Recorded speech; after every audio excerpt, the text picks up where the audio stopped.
Okay, so in this video we're going to demonstrate how to use a ridge reamer to remove what some cylinders might have a little ridge at the top of the cylinder. And so this is what it looks like. And the first step you have to do is you have to take this screw and set it to the number 2, and then loosen this one out and move your whole top assembly this direction. Okay, and then you adjust this top section about 3/4 of an inch from this bottom section here. And then if I tighten this screw, it's going to spread these little arms out, and that's the piece that's going to center us inside our cylinder. So you want to get it, before you put it in the cylinder, you want to get it close to what the cylinder diameter actually is.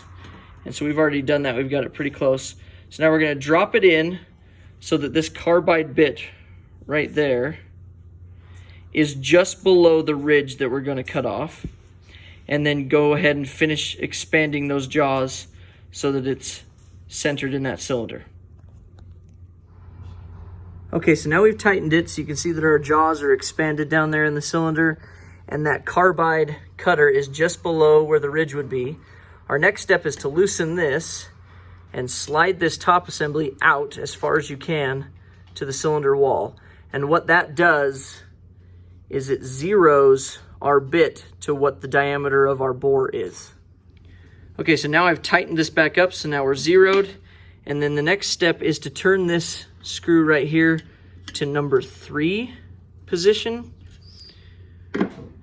which is right there. And that moves that bit out just enough to remove this ridge. Okay, so now we're ready to take our wrench and we're gonna rotate this large hex right here and just back this whole assembly out of the cylinder, and it will slowly remove that ridge for us. So here we go.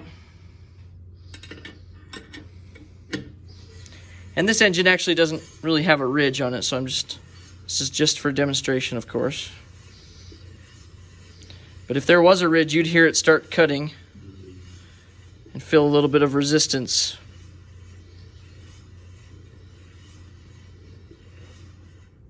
Okay, and that's how you use this tool.